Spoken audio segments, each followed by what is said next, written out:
You have given a lot. Not just money or time, though those too.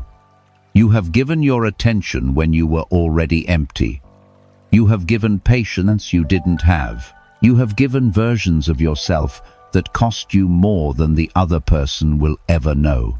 And somewhere along the way, quietly, without making a scene about it, you started to wonder, not bitterly, just honestly, does any of it come back?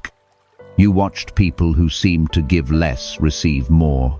You watched effort go unacknowledged.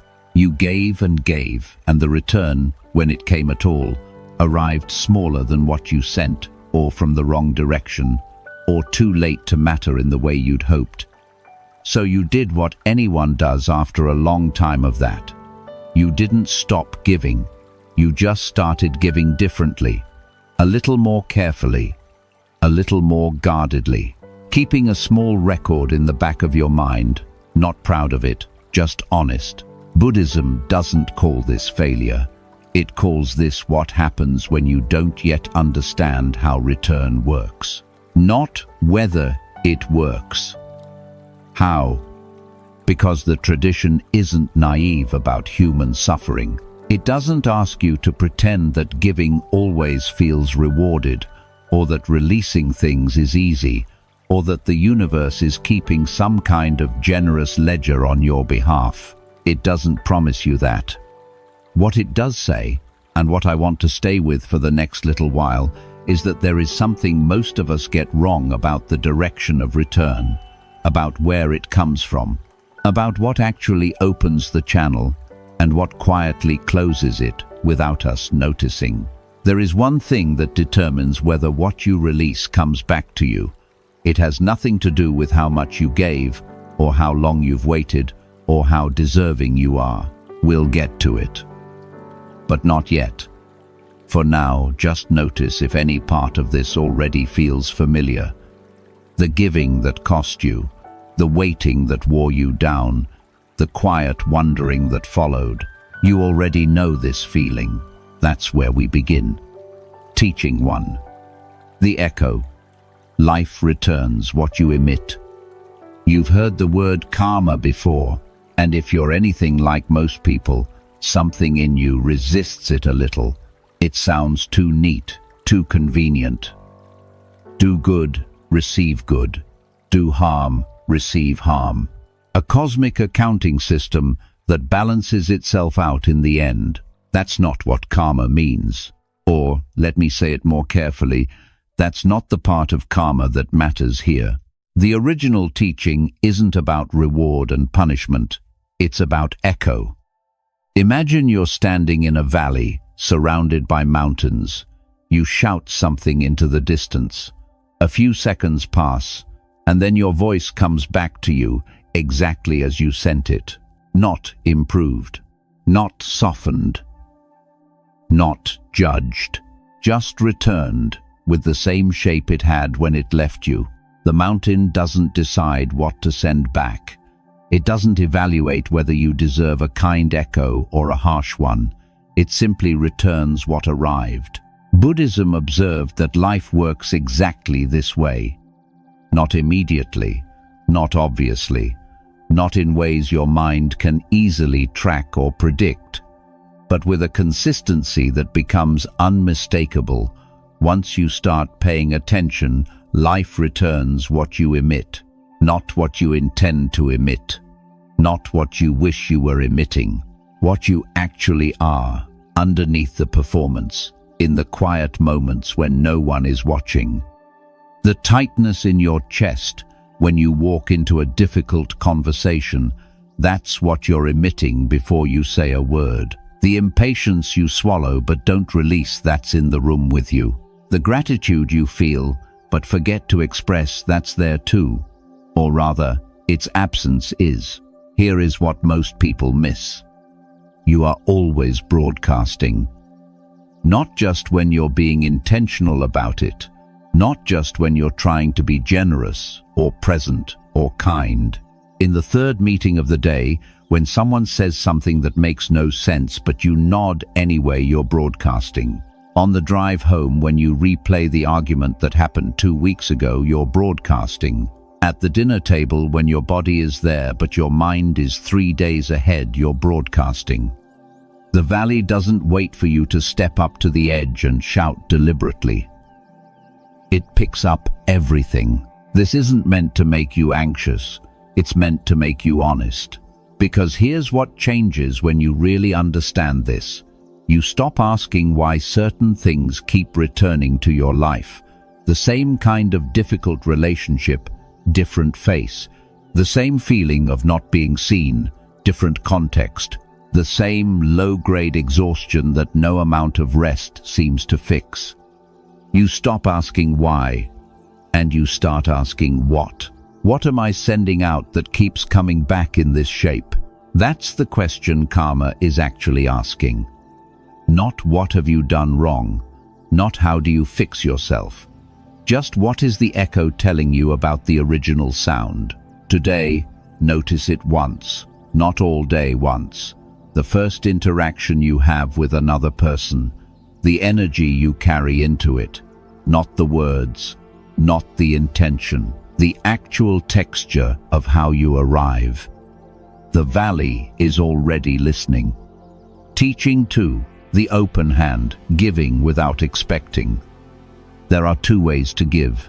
From the outside, they look identical. Same action, same words, same smile, even. But the person receiving knows the difference before you've finished the sentence. And if the first teaching is true, so does the valley. The first way is giving with a thread attached.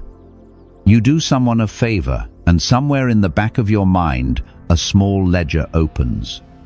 You don't mean for it to. You're not a calculating person, you'd never describe yourself that way. But the thread is there. A quiet expectation, a hope that this will be remembered. A part of you that is already, without realizing it, watching to see what comes back. This kind of giving isn't generosity, it's investment. And investment carries anxiety, the particular anxiety of someone who has put something valuable into the world and needs to know it's safe. The second way is giving with an open hand. Not because you don't care what happens next, not because you've somehow risen above wanting, but because in the moment of giving, you are fully there, and then you let it go. The gift leaves your hand and you release your claim on what it does next. Where it lands, what it becomes, whether it's acknowledged. Buddhism calls this Dāna. The word is often translated as generosity, but that translation loses something. Dāna is closer to the act of releasing giving as a form of opening, not as a transaction. The Pali Canon describes Dāna as the first of the 10 perfections a practitioner cultivates, not because generosity is morally superior, but because it is the first practice that loosens the grip. The grip on things, on outcomes, on the self that is always keeping score. The Buddha is reported to have said, "If you knew what I know about the power of giving, you would not let a single meal pass without sharing it in some way." Not because sharing earns you something, because the act of sharing, real sharing, without the thread, changes something in the person doing it. Here is the contrast that matters. Think of 2 people giving the same gift. The first person hands it over and then waits, not obviously, but internally. Their attention stays on the transaction. The second person hands it over, and in that moment, something in them actually releases. Their attention moves on. They are already somewhere else, not indifferent, but free. The first person gave more, in a way. They gave the gift, and they gave their peace of mind along with it. They are now carrying the weight of the unreturned gesture, the unacknowledged effort, the investment that hasn't paid out yet. The second person gave less, in a way. Just the gift, nothing else. And, paradoxically, the second person is the one whose giving the valley echoes back, Because what the valley returns isn't the size of the gesture, it returns the energy behind it.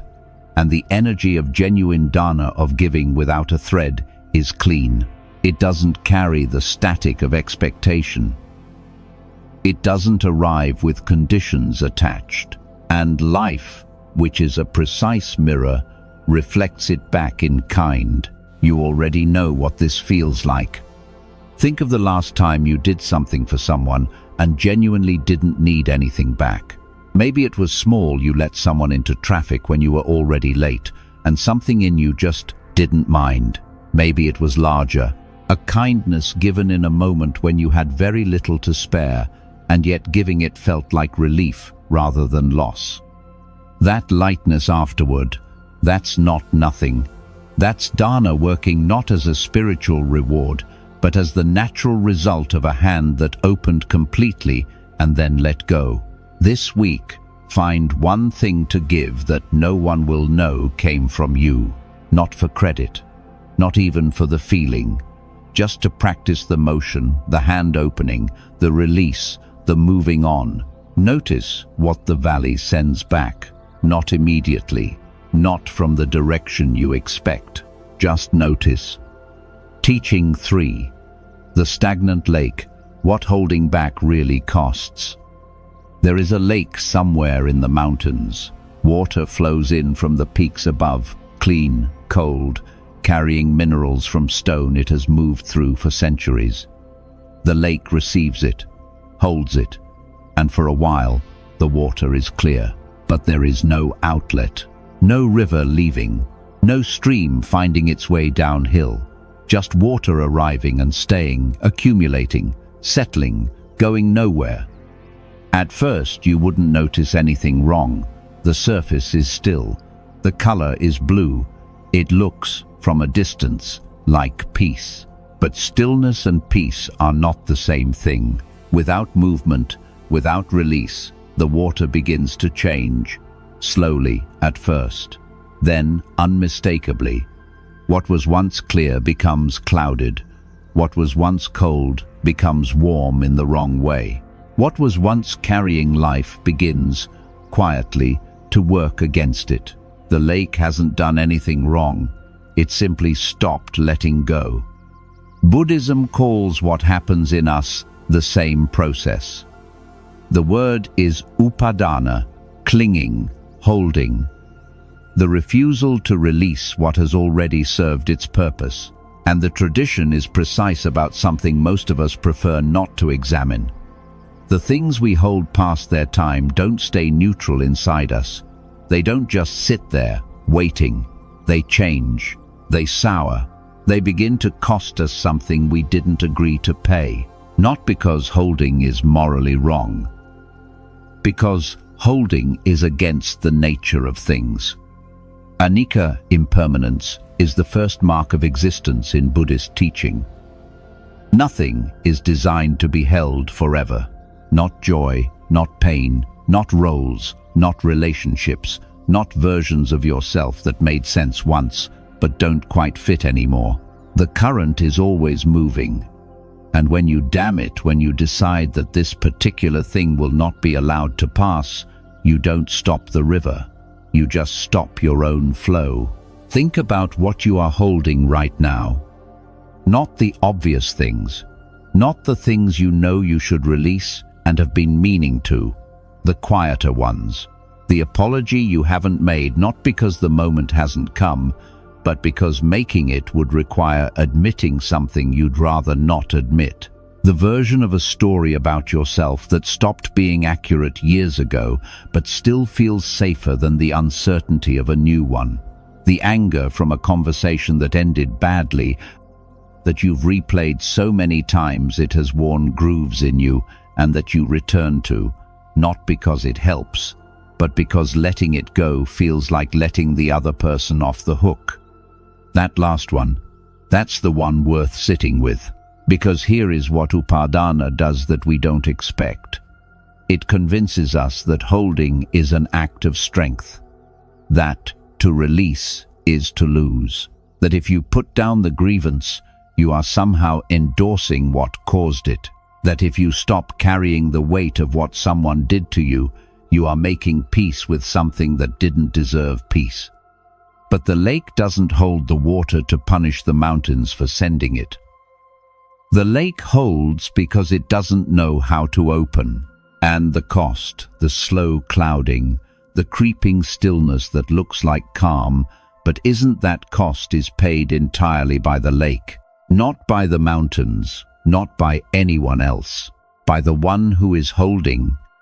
The Dhammapada says it plainly, in a way that lands harder the longer you sit with it. Holding on to anger is like grasping a hot coal with the intent of throwing it at someone else. You are the one who gets burned. It doesn't say the anger is unjustified. It doesn't say the other person doesn't deserve it. It just says, look at who is holding it. Look at whose hand is burning. There is something you are carrying that is no longer yours to carry. You don't have to name it out loud. You don't have to decide today what to do with it. You don't even have to be ready to release it. Just be honest enough to ask, is this water still clean? Or has it been sitting long enough that the stillness I've mistaken for peace is something else entirely? The outlet doesn't have to be dramatic. Sometimes the lake opens by a millimeter. A conversation finally had. A story quietly retired. An anger acknowledged genuinely, fully, and then set down. Not because the other person deserves it, because you deserve the current. Teaching 4. The second arrow. How you release matters more than what you release. At some point, you have let something go. A relationship that ran its course. A job that stopped fitting. A version of a future you'd planned carefully and then watched dissolve. You made the decision, or the decision was made for you, and you moved on. Except you still tell the story the same way you did the day it happened. With the same tightening in the chest, the same particular edge in your voice when certain names come up, the same practiced summary of what went wrong, and whose fault it was, a summary so well rehearsed that you deliver it almost automatically now, like a speech you've given so many times, you no longer hear yourself giving it. You released the thing, but you kept the wound. And here is what Buddhism noticed about that, not as a moral failing, not as weakness, but as a simple mechanical observation about how suffering compounds itself. The teaching comes from the Salatha Sutta. The Buddha described 2 arrows. The first arrow is what happens to you, the loss, the betrayal, the ending you didn't choose, the pain that arrived without your permission. That arrow lands. It hurts. And the tradition doesn't ask you to pretend it doesn't. The first arrow is real, and real arrows cause real pain. The second arrow is what you do with it. The retelling, the replaying, the architecture of blame you construct and then live inside. The way you carry the story of the wound into rooms that have nothing to do with it, into new relationships that get shaped by old injuries, into mornings that start already shadowed by something that happened years ago, into a general posture toward life that has calcified around a hurt you never quite finished feeling. The first arrow was shot by someone else, or by circumstance, or by the simple fact that things end. The second arrow, you shoot yourself, again and again, with a precision the original wound never had. And the second arrow hurts more, not because it strikes deeper, but because it never stops. Now, here is the contrast that changes everything. Think of 2 people who have both lost something real, something that deserved to be grieved. Both of them have been through it, the loss, the disorientation, the slow work of finding ground again. The first person releases it the way you throw something away when you're angry with force, with a kind of bitter finality. They say the words, they make the gesture, they close the chapter, technically, but the energy they carry afterward is still shaped by the wound. They've let go of the thing, but not of the story about the thing. And that story told with clenched jaw, with eyes that go flat when the subject comes up, that story is what the valley echoes back, not the release. The energy of the release. The second person releases it differently. Not more easily, that's not what this is about. Not without grief. Grief is not the second arrow. The second person feels the full weight of what was lost, and then, slowly, imperfectly, without any dramatic moment of resolution, they put it down. Not because it didn't matter, because carrying it has started to cost them more than the thing itself was ever worth. The difference isn't in what they released, it's in how. The Buddha said, "You will not be punished for your anger. You will be punished by your anger, not by the universe, not by karma as a cosmic judge, by the simple mechanical fact that what you carry shapes what you emit, and what you emit is what the valley returns. Releasing with resentment returns resentment. Releasing with bitterness returns bitterness. Not because you're being punished, because the echo is always faithful to the original sound. And this is where most of us get stuck, because we confuse the emotional quality of release with the ethical question of whether the release is deserved. We think, if I let this go with peace, I am saying what happened was acceptable. If I release this without anger, I am letting someone off the hook. But the valley doesn't care about the hook. The valley only returns what it receives. You can release something and still know it was wrong. You can put down a wound and still understand clearly how it happened, who caused it, what it cost you. Clarity and peace are not opposites. You don't have to choose between seeing something accurately and carrying it lightly. The second arrow is optional. That doesn't mean it's easy to refuse it. The mind reaches for it automatically, the replay, the rehearsal of grievance, the story that keeps the injury alive because some part of you believes that keeping it alive is the only way to honor what it cost you. But honoring something and being imprisoned by it are different things. Today, think of one thing you have technically released but still carry. You don't have to put it down today. You don't have to forgive anything in any formal sense, on any timeline that isn't yours. Just notice the second arrow. Notice that you've been holding it. That noticing, quiet, honest, without self-judgment, is already, in its own way, the beginning of putting it down. Teaching 5. The unexpected channel. Return comes from where you don't expect. There is something you have been waiting for. Maybe you know exactly what it is. Maybe it has a name, a shape, a face you can picture. Or maybe it's vaguer than that, a feeling you're waiting to return, a sense of things finally settling, a version of your life that feels like it fits the way your current one sometimes doesn't. And you have been watching a particular direction. Not obsessively, not consciously even, but there is a place your eyes keep going, a person you keep checking on, a door you keep glancing toward, a channel you have decided, somewhere beneath your thinking, is the one through which the return will come. This is the thing Buddhism gently, persistently asks you to examine, not whether the return is coming, but whether you have decided in advance the only shape it's allowed to take.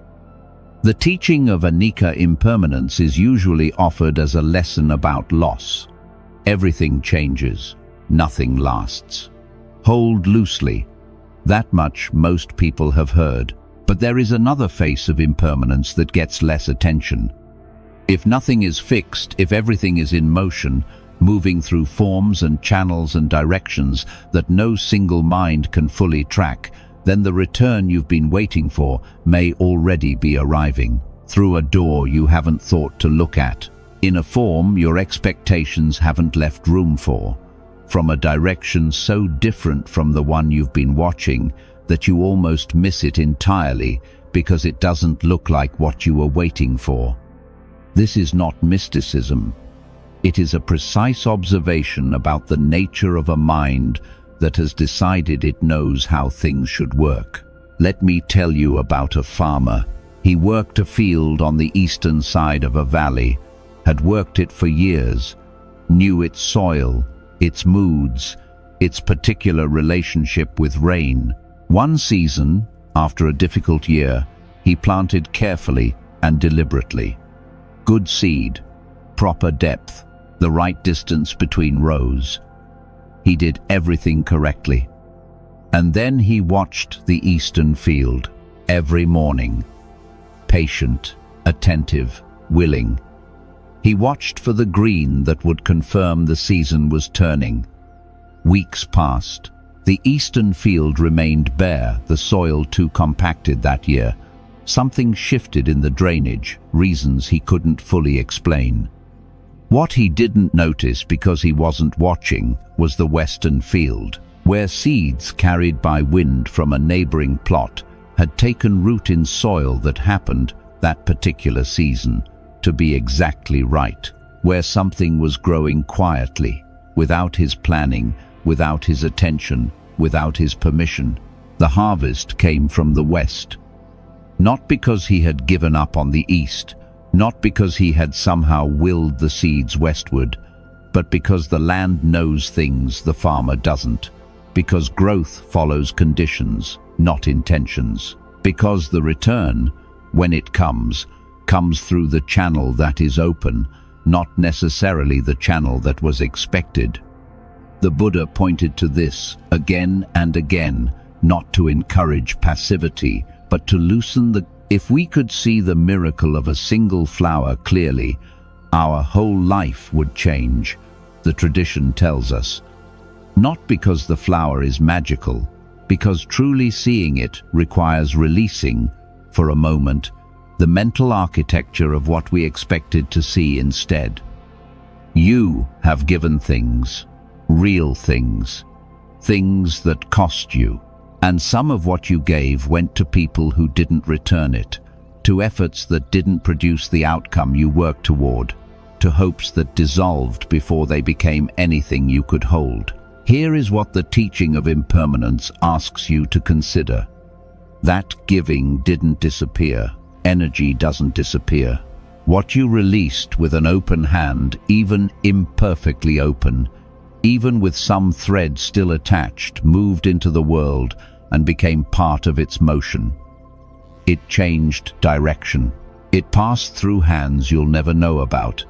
It became something unrecognizable from what you originally sent. And somewhere, in a form you haven't thought to look for, in a season you haven't calculated, through a channel you haven't been watching, it is finding its way back. This is the thing the loop has been holding since the beginning of this conversation. The one thing that determines whether what you release returns to you. It isn't the size of what you gave. It isn't the purity of your intention. It isn't how long you've waited or how deserving you are. It is whether you have left the channels open and channels close quietly, without drama, every time you decide that return can only come from one direction. Every time you fix your eyes on a single door and stop noticing the rest of the room. Every time the mind says, it has to come from here, or it doesn't count.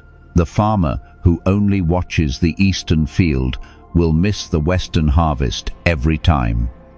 Not because he didn't work hard enough, because he forgot that the land has its own intelligence, older and more patient than anything a single season of watching can contain. Today, pick one area of your life where you have been watching a particular direction, a relationship you keep checking, a channel you've decided is the one, a form the return is supposed to take before you'll recognize it as return. And just look somewhere else for a moment. Not with urgency, not as a technique, just to remember that the room has more than one door. The harvest you've been waiting for may already be growing. You just haven't looked west yet.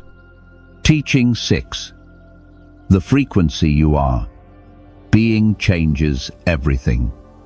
We have been talking this whole time about what you do, what you give, what you hold, how you release, where you look for return. These are all actions, things the self performs, choices the mind makes, behaviors that can be examined and, with enough intention, adjusted. But there is something beneath all of that. Something that doesn't wait for you to perform it. Something that is already happening continuously in the background of every action you take and every word you speak and every room you walk into. It is what you are, not what you intend to be, not what you present, not the version of yourself you offer when you're paying attention to how you come across. What you actually are in the ordinary moments, the unguarded ones, the ones that don't feel significant enough to manage. Buddhism calls this Citta. The word is usually translated as mind or heart-mind, but neither translation quite captures it. Citta is closer to the total quality of your inner life, as it actually is, right now, underneath everything. It is the texture of your awareness, the baseline tone of how you move through the world when nothing in particular is demanding your performance. And here is what the tradition observed, with a clarity that still unsettles me when I sit with it. Citta is what the valley echoes most faithfully, not your actions, not your intentions, not the carefully worded generosity you offer when you're trying to be the person you want to be. The valley reads, Citta, the actual frequency you are emitting, below the level of conscious management, and it returns that, with precision, into the shape of your days. Think of a mirror. Not a mirror that flatters, not one that distorts. A mirror of absolute fidelity, the kind that shows you exactly what is standing in front of it, without addition, without softening, without the mercy of a forgiving angle. That mirror doesn't judge what it reflects. It doesn't choose to show you something difficult because it dislikes you. It doesn't decide to show you something beautiful as a reward. It simply reflects, with complete impersonal accuracy. Your life is that mirror.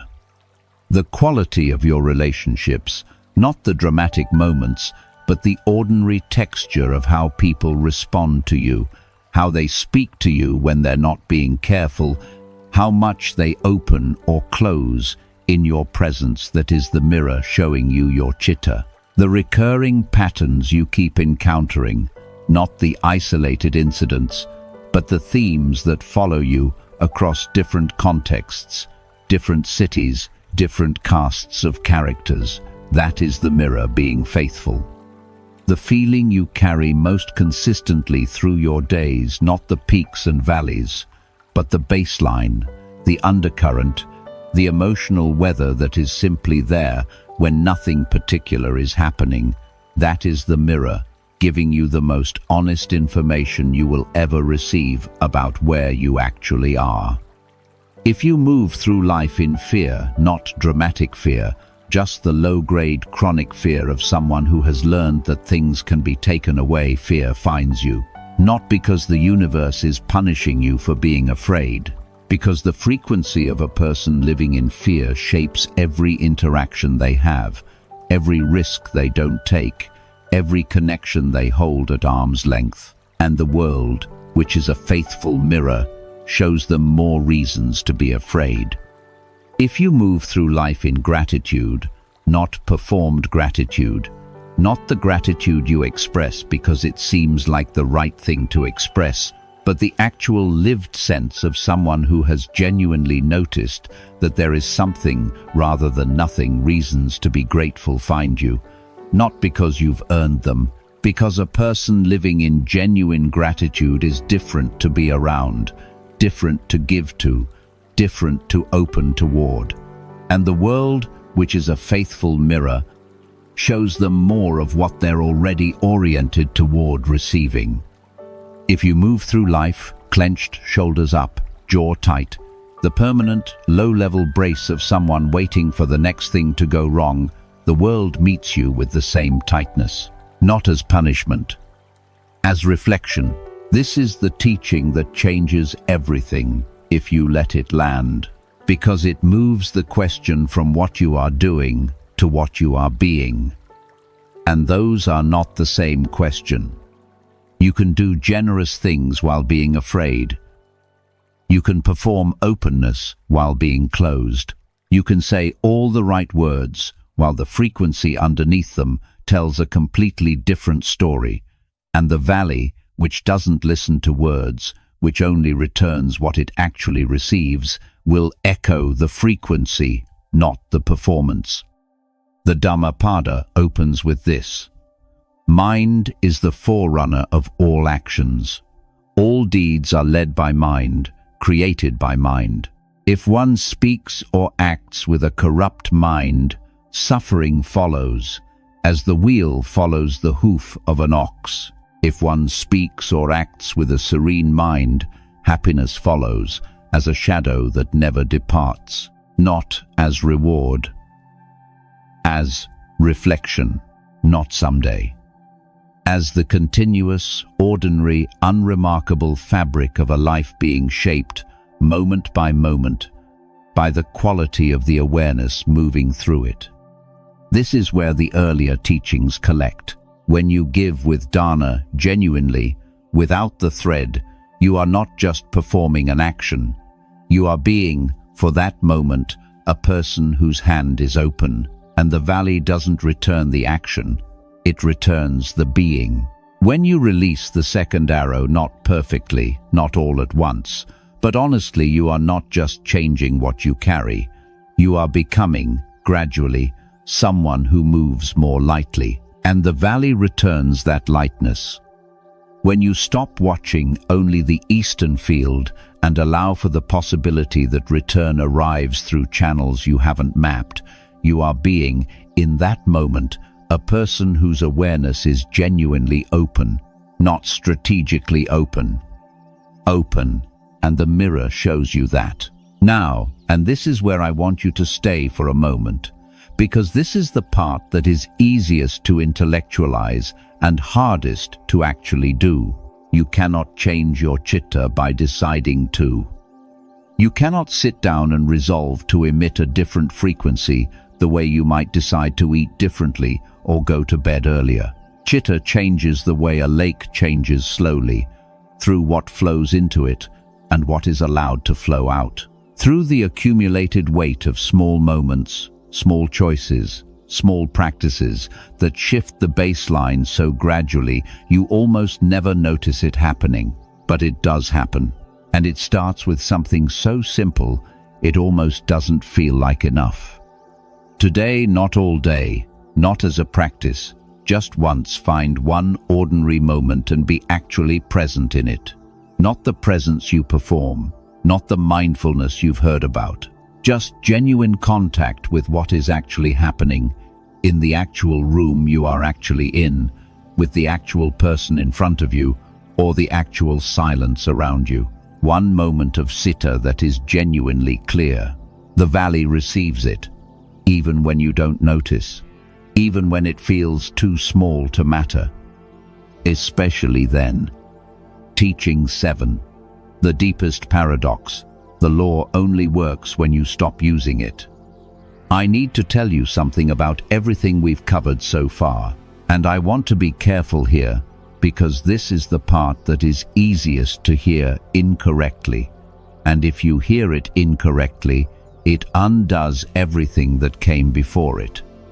There is a very good chance that somewhere between teaching 1 and teaching 6, a part of your mind quietly shifted gears. Not consciously, not with any bad intention. But the mind is a pattern recognition machine, and it is very good at taking wisdom and converting it into strategy. At hearing something true and immediately asking, how do I use this? So somewhere in there, You may have started listening differently. Give without expectation so that the return comes back cleaner. Release with peace so that peace is what the valley echoes. Watch the western field so that you don't miss the harvest. Cultivate Citta so that the mirror shows you something better. Do you hear it? The thread, still attached, just moved. You weren't listening for wisdom anymore. You were listening for technique, for the right way to operate the law so that it delivers what you want more reliably, for a more sophisticated version of the same reaching that started this whole conversation. And I understand that completely. Because the mind that has spent years trying to make things work a certain way doesn't just stop trying. It adapts. It learns the new vocabulary and speaks it fluently. It becomes very good at performing non-attachment while remaining underneath the performance, as attached as ever. Buddhism has a name for this too. Actually, let me take that back for a moment. I was about to give you another concept, another framework to add to the collection, and that's exactly the problem. Another teaching to hold, another idea to practice correctly, another thing for the self to organize itself around. What Buddhism points to instead is Anattā, no self. Not the idea of no self, not the philosophical position of no self. The actual, lived, moment-to-moment recognition that the self-doing, the practicing, the self trying to give correctly, release correctly, cultivate the right citta, watch the right fields, that self is part of what needs to be released. This is the paradox that sits at the center of everything. The law of return works perfectly. Not sometimes, not when you get the technique right, perfectly, all the time, without exception. Life returns what you emit with absolute fidelity. But the moment you turn that into a strategy, the moment there is a self consciously managing its emissions in order to curate better returns, you have introduced exactly the frequency that closes the channel. The frequency of grasping, dressed now in spiritual clothing, holding a mala instead of a spreadsheet, talking about open hands and clear citta, but grasping, and the valley, which reads frequency and not vocabulary, returns grasping. Here is the only way through this paradox. You cannot think your way to Anattā. You cannot practice your way to genuine non-attachment while the self doing the practicing remains invested in the outcome of the practice. The instruction that says try to have no agenda contains its own contradiction, because trying is itself an agenda. What the tradition actually points to is something quieter than trying. It is the recognition not arrived at through effort, but through a kind of honest seeing that you are already, in this moment, more than the self that is trying to get something from life. That beneath the reaching, beneath the strategy, beneath even the most sincere spiritual ambition, there is something that has never been grasping, something that doesn't need the return to feel complete. The Zen tradition has a phrase for the moment this is glimpsed. Before enlightenment, chop wood, carry water. After enlightenment, chop wood, carry water. The actions don't change. The self that was performing them, the self that needed the wood chopping to mean something, to produce something, to be part of a story about progress, that self becomes transparent, not destroyed. Transparent. And in that transparency, in the absence of the agenda that was quietly shaping every action, something shifts in what gets emitted. Not because you achieved the right state, because you stopped manufacturing states. Let me try to say this more plainly, because I'm aware this is the teaching that is most likely to float above the life you're actually living and become something you nod at without it touching anything real. You know the difference between helping someone because you genuinely want to, and helping someone because you need to be the person who helps. You know the difference. You've felt both.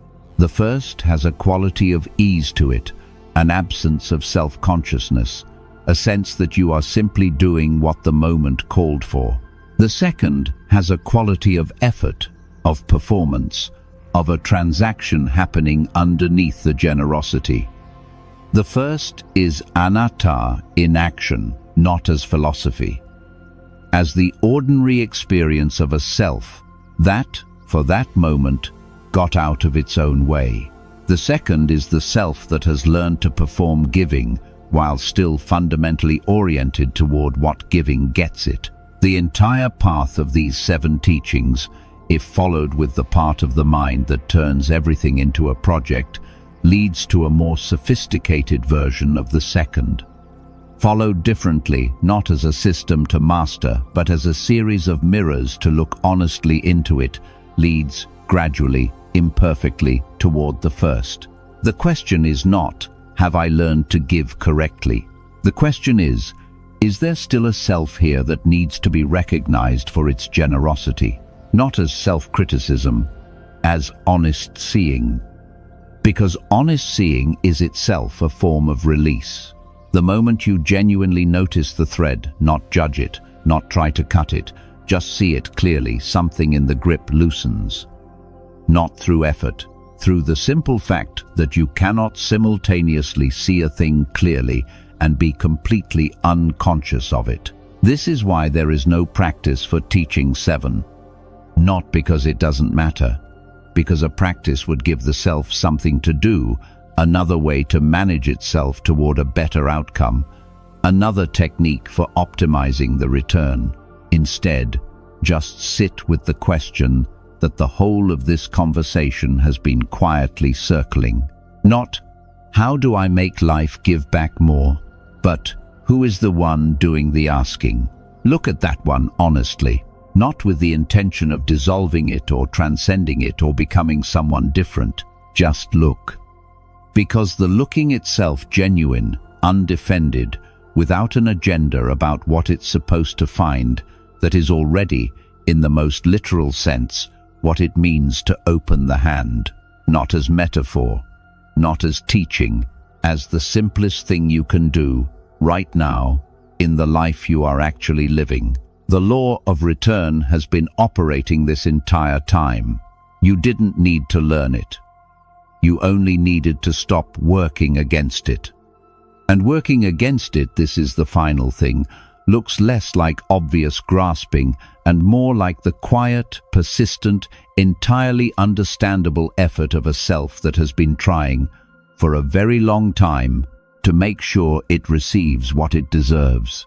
You deserve rest from that effort, not as a reward, as a return. We started with a question you haven't been asking out loud. Does any of it come back? You've been giving imperfectly, honestly, sometimes with a thread attached and sometimes without, and somewhere beneath the giving, that question has been sitting. Not as despair, as a quiet, legitimate wondering that deserved a more honest answer than most people receive. Here is what I want to leave you with. The law of return isn't a system you join. It isn't a practice you perfect. It isn't something that begins working once you've understood it correctly and adjusted your behavior accordingly. It has been working this entire time through every act of genuine giving, every moment of real release, every ordinary Tuesday when you moved through the world with a little more openness than the day before, even when no one noticed, even when you didn't notice yourself. The valley has been listening longer than you've been paying attention. What changes now isn't the law. What changes is the quality of your attention to what you're actually emitting, not as a management project, not as a spiritual performance, but as the simple, ongoing honesty of a person who has decided to look at their own hand and see clearly whether it is open or closed. Somewhere today, you'll notice it. Not in a dramatic moment, in an ordinary one, a tightening in the shoulders before a difficult conversation, a hand that closes around an outcome it needs to control, a breath held in a body that has forgotten, briefly, that it's safe to exhale. That's the moment, not to force anything open, not to perform release, just to notice, to see the closed hand clearly, without judgment, without the second arrow of self-criticism added on top. Because that seeing quiet, honest, undefended, is itself already a form of opening. The life you've been waiting for isn't withheld from you. It moves toward openness. It always has. It always will. You don't have to chase it. You only have to stop making yourself so difficult to reach. If something in this conversation touched something real for you, not an idea, something actual, leave one word in the comments. Just one. The thing you've been holding. The thing you've been waiting for. The thing you realized, somewhere in these 7 teachings, that you might finally be ready to put down. You don't have to explain it, just name it. And if you'd like to stay with this kind of conversation, unhurried, honest, without the noise, there is more here waiting for you.